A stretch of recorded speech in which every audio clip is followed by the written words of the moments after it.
신명기 30장 15절부터의 말씀입니다. 보라, 내가 오늘날 생명과 복과 사망과 화를 내 앞에 두었나니 곧 내가 오늘날 너를 명하여 내 하나님 여호와를 사랑하고 그 모든 길로 행하며 그 명령과 규례와 법도를 지키라 하는 것이라. 그리하면 내가 생존하며 번성할 것이요 또 내 하나님 여호와께서 내가 가서 얻을 땅에서 내게 복을 주실 것임이니라. 그러나 내가 만일 마음을 돌이켜 듣지 아니하고 유혹을 받아서 다른 신들에게 절하고 그를 섬기면 내가 오늘날 너에게 선언하노니 너희가 반드시 망할 것이라. 너희가 요단을 건너가서 얻을 땅에서 너희의 날이 장구치 못할 것이니라. 내가 오늘날 천지를 불러서 너에게 증거를 삼노라.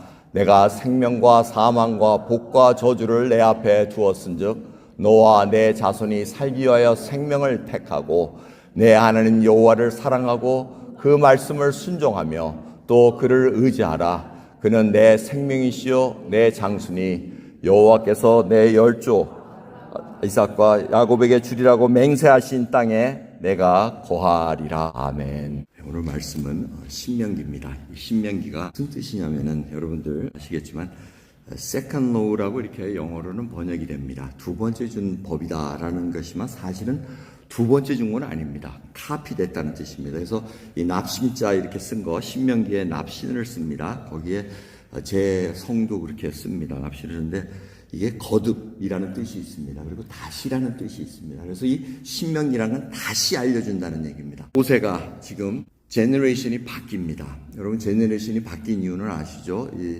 출애굽해가지고 그 1세대가 정탐꾼을 보내가지고 이제 들어갈 때가 됐습니다. 광야에서 1년 지나가지고 이제 하나님 말씀대로 순종해서 들어가면 되는데 그래도 땅 한번 봐야죠. 해가지고 정탐꾼을 보냈다가 정탐꾼들이 와가지고 40명을 보냈는데 2명 빼고 갈렙과 여호수아만 빼고는 그냥 저 땅은 우리가 갈 수가 없다. 땅은 좋은데 사람들이 이 기골이 장대하고 우리가 가면 메뚜기 같습니다 하고 이렇게 보고를 합니다.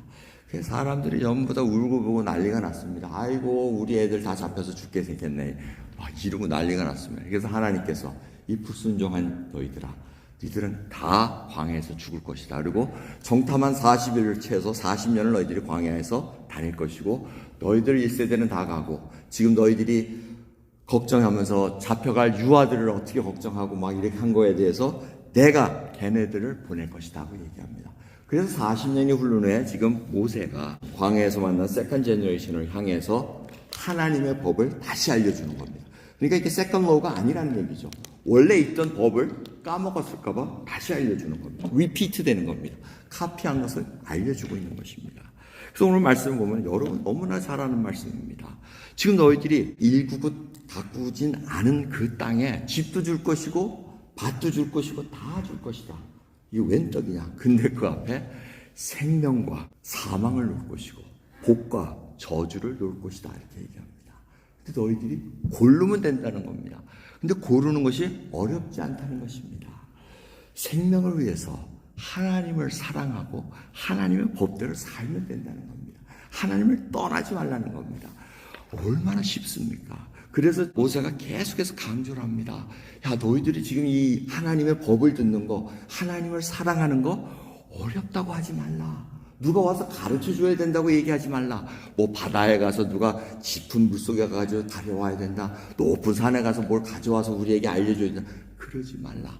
바로 너무나 쉬운 것이다 하고 얘기합니다. 사랑하라는 거 얘기를 합니다. 키는 바로 거기에 있었습니다. 그 말씀은 지금도 유효하십니다. 여러분 정말 하나님이 좀 저희들 앞에 복과 저주와 생명과 사망을 앞에 두셨는데 여러분 어디를 택할 줄 모르고 계십니까? 아시지 않습니까? 하나님을 사랑하라는 그 놀라운 그 말씀 속에 하나님의 말씀에 순종하고 살아가라는 겁니다. 근데 저주와 사망을 택한 자는 누구냐? 오늘 말씀을 보면 뭐라 그럽니까? 이들이 마음을 돌이킨다는 겁니다. 불순종한다는 겁니다. 하나님 말씀하고 상관없이 내가 하고 싶은 대로 살겠습니다 하고 간다는 겁니다. 첫 번째는 불순종하면 저주의 길로 갈 수밖에 없다는 겁니다. 두 번째는 우상 숭배입니다. 하나님을 버리고 야훼 하나님을 버리고 다른 신 가나안에 있는 땅에 뭐 이상한 몰록신이라든가 뭐 아말렉이라든가 뭐 이상한 신들 섬기면 그때부터 너는 사망과 저주 속에 들어갈 수밖에 없다고 얘기를 합니다. 여러분, 우리는 압니다. 그걸 선택해서는 안 된다. 그런데 하나님을 믿으면서도 우리는 우상을 섬기는 것은 아닙니다. 탐심은 바로 우상 숭배라고 얘기합니다. 이 탐심은 뭘 더 사랑한다는 겁니다. 더 갖고 싶어 한다는 겁니다. 하나님 외에 다른 것도 갖고 싶어 한다는 것입니다. 저절로 하나님의 자리를 빼앗아 버립니다. 그래서 자동적으로 우상 숭배를 하는데 우리는 불현듯 그걸 모르고 살아갑니다. 세상은 그것을 지향하면서 우리로 하여금 그렇게 가게 만듭니다. 우리는 야훼 하나님께서 우리의 공급자시요 우리의 모든 것을 책임져 주시는 분이라고 고백함에도 불구하고 눈을 떠서 세상을 보면은 아니, 세상은 다 돈으로 움직이던데 이렇게 착각하고 살기가 쉽다는 것입니다. 그래서 하나님께서 이 명령은 어려운 게 아니라고 자꾸 강조를 합니다. 근데 여러분, 이 오늘 말씀을 쭉 읽어보시면은 하나님을 사랑하라고 얘기합니다. 그럼 사랑한다는 것이 무엇입니까? 누구를 좋아하면 어떻게 합니까? 자꾸 보고 싶어집니다. 자꾸 만나고 보고 싶습니다. 없는 시간도 내 가지고 보고 싶은, 좋아하고 있는 사람은 자꾸 만나고 싶어 합니다. 그 시간이 어떤 시간입니까? 믿는 자에게는 예배 드리는 시간입니다. 주일에 한번 예배 드리는 이 시간은 인간과 하나님이 약속한 시간입니다. 예수 그리스도께서 부활하신 날, 그리고 초대부터 계속해서 부활하신 예수 그리스도를 찬양하고 그 일을 기뻐하기 위해서 사랑하는 하나님의 백성들이 모이는 날입니다. 이 예배는 바로 하나님이 스바냐의 말씀처럼 우리의 이름을 보시면 기뻐하셔 못 이겨. 아직 지금도 기뻐하십니다. 하늘의 보좌에서 네가 왔구나. 우리는 어떻게 하면 반응이 하나님, 정말 하나님 사랑스러워서 보고 싶어서 왔어요 하고 이렇게 예배드리러 와야 된다는 겁니다. 여러분, 이 성수주일이라는 거, 저는 그런 게 거창한 말 별로 쓰고 싶지 않습니다. 혹이라도 성수주일이라면 이것이 마치 성수주일이라는 것이 우상이 될 수 있기 때문에 제가 강조를 하지 않습니다. 좋아하고 사랑하면은 오지 말라 그래도 옵니다. 여러분, 팬데믹을 통해서 3년이 이제 지나면서 이 예배가 얼마나 귀한지 저는 절실히 깨달았습니다. 1명, 2명 오지도 못하는 그 예배, 이 3년 전에는 정말 아득했습니다. 그런데 우리 성도님들은 예배 드리고 싶어서 어찌 예배 드리냐? 그 이유는 우리가 다 컴퓨터 컴맹이잖아요. 컴퓨터를 못 쓰니까 줌을 해도 못 볼 것이요. 참 그게 얼마나 감사한지 몰라요. 그러니까 피지컬리 오셔야 돼요. 오셔가지고 찬양하고 기도하고 거기서 우리가 회복을 얻는다는 겁니다. 이 예배 시간이 얼마나 귀한지 모릅니다. 사랑하기 때문에 온다는 겁니다. 그럼 진정 그런 사랑 때문에 예배를 오고 계십니까? 그 사랑 때문에 아내라든가 남편이라든가 첫사랑이라든가 뭐 이거 한번 생각해 보세요. 야, 그때 막 조마조마하면서 막 가발 쓰고 나이트클럽도 가고 그건 아닌가? 그건 아니고 아무튼 뭐 해가지고 그 좋아가지고 만나고 싶어가지고 막 이런 없으신가 봐. 그러니까 하나님 사랑하는 것도 그냥 그렇게 하시나? 제 아내도 이렇게 결혼하기 전에 그냥 보고 싶어가지고 일터에 가가지고 앉아가지고 사람들이 저보고 저 바보 아니야? 저거 앉아가지고 저거 왜 저러고 앉아있어? 끝날 때까지 기다리고 보고 싶어가지고 이렇게 보고 기다리고 지금은 어떠냐 물어보겠죠? 그건 나중에 그렇게 하나님을 사랑하라는 거 어렵지 않다는 겁니다. 그걸 지금 모세가 세컨 제너레이션에게 리피트하고 있다는 겁니다. 너희들이 그 땅에 가면은 하나님 외에 다른 신 섬기지 말고 그 하나님만 순종하고 그러면 네가 생명을 택하는 길이다 하고 얘기해 주는 겁니다. 여러분, 예배 시간 정말 와서 주무시더라도 오는 것도 굉장히 귀한 겁니다. 그럼 하나님께서 얼마나 그 애타게 기다리시는지, 그리고 그 영혼이 하나님을 찾고 하는 그 마음, 얼마나 힘들게 일주일 동안 일하다가 이 예배 시간 다 포기하고 와가지고 예배 드리는 것 하나님 기뻐하십니다. 그래서 이 예배는 하나님을 향한 것이지 인간이 하는 거 아닙니다. 그래서 제가 몇 번 말씀드렸지만 이 예배에 저희들은 뭐 특송이라든가 뭐 이런 단어를 지향합니다. 왜? 그 사람만 특별한 게 아니지 않습니까? 우리 모두가 다 특별하기 때문에 그렇습니다. 하나님 것이 다 특별합니다. 저희 교회 특징 뭡니까? 특별 새벽 기도회. 특세가 없어요. 새벽 기도가 항상 특별하거든요. 매일같이. 그럼 그걸 아십니까? 그 뜻을 아셔야 됩니다. 그 심중에 깔아앉아가지고 아유 우리 교회는 특별 세대도 안 하고 내가 특별 특세만 하면 내가 정말 신앙이 한번 꽉 이렇게 올라올 수 있었는데 하고 계시는 분 계십니까? 나오시기 바랍니다. 매일같이 열려 있습니다. 특별하다는 이 특자가 정말 싫습니다. 서울특별시 시민 뭐 이런 특별 이런 게 굉장히 저희들로 하여금 발목 잡기가 쉽습니다. 내가 특별하다는 게 아니고 하나님 보시기에 우리 모두가 특별합니다. 그래서 예배드리는 순간순간 하나하나가 다 특별하다는 것입니다. 그래서 여러분 착각하지 마시기 바랍니다. 뭘 해야지 특별한 것이 아니고 여러분이 하나님 앞에 진심으로 마음을 드릴 때 예배에 하나님이 원하시는 게 뭡니까? 순종보다 제사가 낫다 그럽니까? 아니지 않습니까? 제사보다 순종이 낫다고 얘기하지 않습니까? 하나님의 말씀대로 순종하며 일상생활에서 하나님의 말씀을 드리며 그럼 예배 제가 매번 강조하지 않습니까? 예배 1시간, 2시간 드리는 거 얼마든지 사람을 속일 수 있다고 말씀드렸습니다. 여러분 나머지 22시간 일상생활에서 가정에서 또 직장에서 어떻게 생활하시냐? 그게 중요합니다. 하나님은 그걸 보고 계십니다. 여러분 심중에 보고 계십니다. 이 예배 시간에 빠지지 않게 나온다는 것.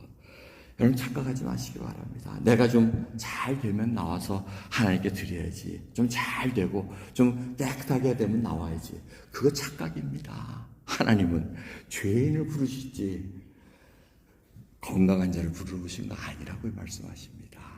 여러분 그러기에 우리는 와야 됩니다. 그리고 뭐 큰 돈 내야지. 아유 이거 뭐 헌금도 못 드리는데 이 생각 절대 하지 마시기 바랍니다. 시간입니다. 하나님 앞에 내가 얼마나 귀한 시간을 드렸냐. 핑계대면서 예배 시간 그냥 하나님과 엿바꿔 먹으면서 사는 그런 신앙생활은 버리셔야 됩니다. 여러분 아이들 키워보셨죠? 드라마 보고 아이들 보면 이런 얘기 하지 않습니까? 미국 특히 우리 부모님들 그런 얘기 들을 수도 있습니다. 자녀들을 정말 힘 빠지게 투잡, 쓰리잡 하면서 돈 많이 벌어가지고 애들 교육비 해주고 막 해줬는데 애가 이상하게 삐딱하게 나갑니다. 그러면서 막 야단을 칩니다. 그럼 애가 뭐라 그러죠? 엄마 아빠가 해준 게 뭐 있어? 합니다. 그럼 엄마 아빠가 뭐라 그래요? 내가 너한테 집 해줬지, 밥 사줬지, 뭐 해줬지, 자동차 사줬지, 뭐 다 얘기합니다. 근데 그 아이는 뭘 원하는 겁니까? 사랑을 원하는 겁니다. 엄마 아빠가 나하고 같이 있어줬어? 엄마 아빠가 나하고 시간 보내줬어? 내 얘기 들어줬어? 눈만 뜨면은 돈 벌러 나갔잖아. 내가 힘들다고 아우성 칠 때 들어주지도 않았잖아. 이 얘기 듣는 것이 이민사회의 지금 현실입니다. 여러분 그러기에 믿는 자들이 정말 하나님의 예배 드리는 것이 무엇이고 정말 그 일상에서 내가 신자로서 하나님 앞에 어떻게 살아가고 있는가 생각을 심각하게 생각해 보셔야 됩니다. 이 대림절을 맞이해서 우리들이 과연 예수 그리스도 믿는 자로서 어떻게 살아가는가 생각해 봐야 됩니다. 여러분 그러기에 이 하나님을 위해서 예배를 소중하게 여기고 다른 것을 포기할 수 있다는 거 굉장히 소중합니다. 우리 둘째 아이가 졸업을 하면서 하필이면 요새 미국에 졸업식들이 주일날 하는 데가 많아요. 딴 때는 안 그랬어요. 근데 요즘은 이상하게 주일날 뭐 졸업식하고 하는 가정들이 많습니다. 그냥 안 갔어요. 못 갔죠. 제가 뭐 큰 교회 목사라고 부목사라던가 뭐 전서 세워가지고 쫙 하시고 하고 하면 좋은데 그러지 못해서 제 20평생 그 목회하면서 주일날을 빼보질 못했어요. 뭐 성교 가면은 잠깐 빠지지만 일부러 뭐 휴가를 내서 빠지고 이러질 못합니다. 여러분 그 고충 아세요? 그런데 그 우리 아이가 항상 요즘도 와서 아빠 내 졸업식 때 안 왔지. 물론 농담으로 얘기하는 거지만 야 네가 알지 않느냐. Don't you know my situation? 그러면서 항상 하는 말이 뭐야? 야, you love me. You love God more than you love me. 하고 이렇게 얘기합니다. 여러분, 그 소리 들어도 저는 괜찮다. 얘기합니다. 언젠간 너도 신앙을 가지고, 믿음을 가지고 살아갈 때, 우리 부모는 하나님을 더 사랑했구나. 그 아이가 믿음을 갖고 살면 그 고백을 이룰 때가 있다는 겁니다. 여러분, 자녀들을 어떠한 믿음의 길로 가십니까?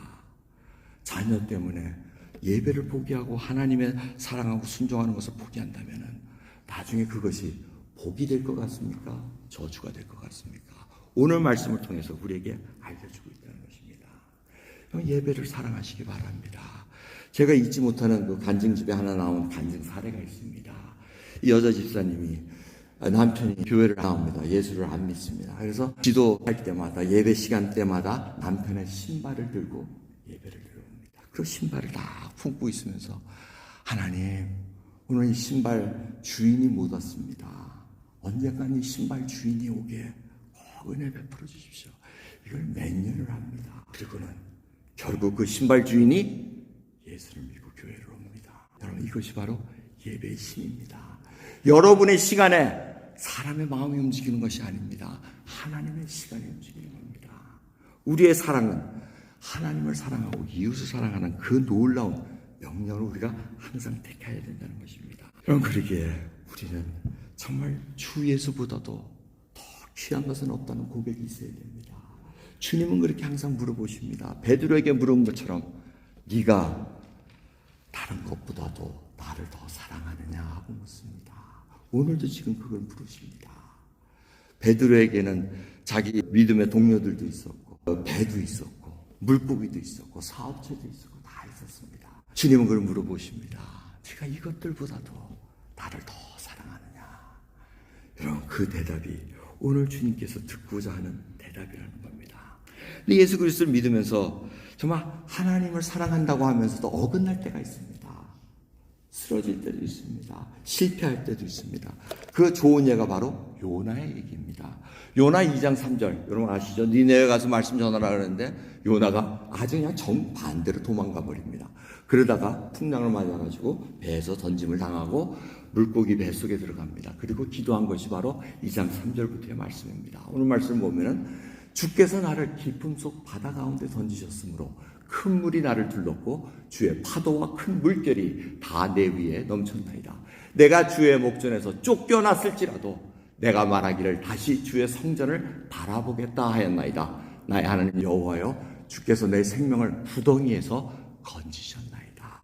여기 이 말씀 중에서 와닿는 것은 밑줄 친 거. 내가 주의 목전에서 쫓겨났을지라도 내가 말하기를 다시 주의 성전을 바라보겠나이다. 이거는 어마어마한 고백입니다. 지금 물고기 뱃속에 있으면 물고기에 산이 와가지고 살갗이 타고 난리가 아닐 겁니다. 거기서 지금 하나님 내 생명을 구하셨고 하나님 내가 하나님 말씀 불순종했습니다. 니느웨에 가서 회개하라는 말씀을 전해야 되는데 제가 불순종해서 쫓겨났습니다. 하지만 쫓겨났음에도 불구하고 지금 물고기 뱃속에서 내가 다시 주의 성전을 바라보겠나이다. 이 믿음입니다. 견고한 믿음입니다. 자기의 조건이 좀 흔들린다고 하나님께서 나를 높여주지 않고 내가 이 모양 이 꼴로 살게 하고 내가 원하는 상황으로 안 주셨다고. 여러분 그래서 나는 싫어. 어릴 때는 그럴 수도 있습니다. 그런데 장성한 자는 그게 하등 상관이 없다는 겁니다. 저는 주님만 물어보겠습니다. 주의 성전을 바라보겠나이라는 것은 하나님을 바라보겠다는 것입니다. 아멘을 안 하니까 난 동의 안 하신다. 주의 성전만 물어보시기 바랍니다.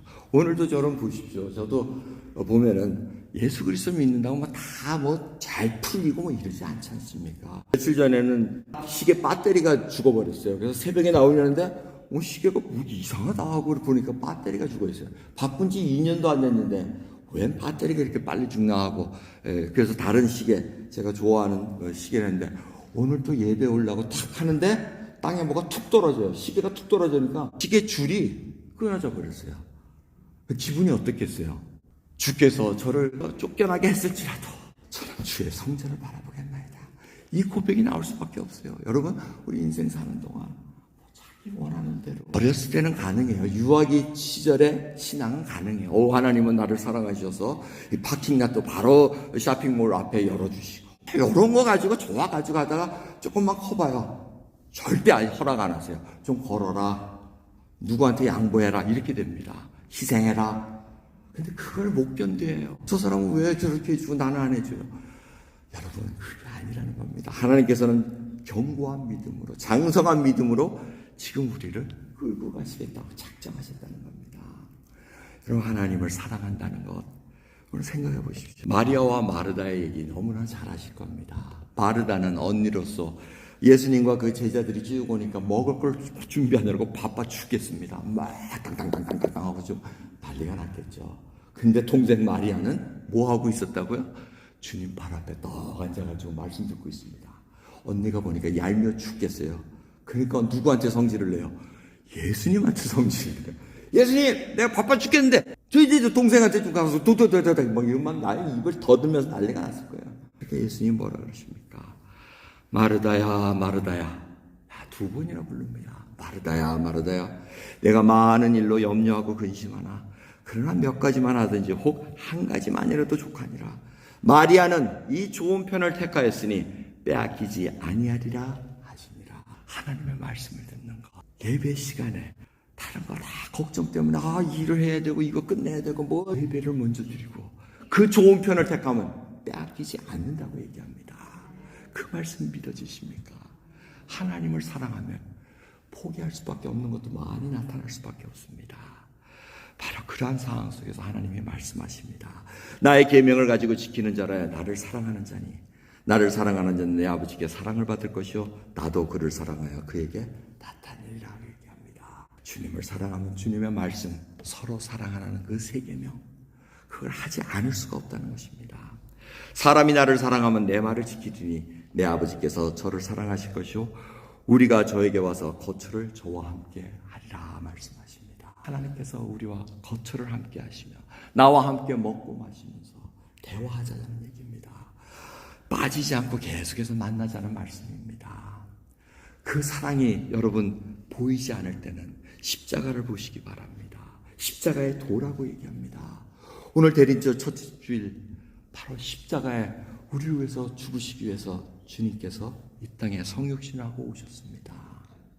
그 사랑을 알고 궁일함을 얻었다면 당연히 우리도 그 궁일함과 사랑을 이웃들에게 베풀었다는 것을 기억하시기 바랍니다. 기도하겠습니다. 하나님 감사합니다. 참으로 우리의 삶을 인도해주시는 데 감사드립니다.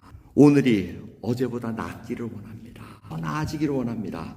내일이 오늘보다 더 기대되는 삶이 되기를 소원합니다. 하나님께서 우리에게 원하시는 것을 저희들이 들었나이다. 우리 앞에 생명과 복이 놓여져 있고 사망과 저주가 놓여 있을 때 생명을 택하는 저희들, 예수 그리스도를 택하고 하나님을 최우선시할 수 있는 믿음의 결단이 넘치도록 은혜 베풀어 주옵소서. 감사드리며 예수 그리스도의 이름으로 기도드리옵나이다. 아멘.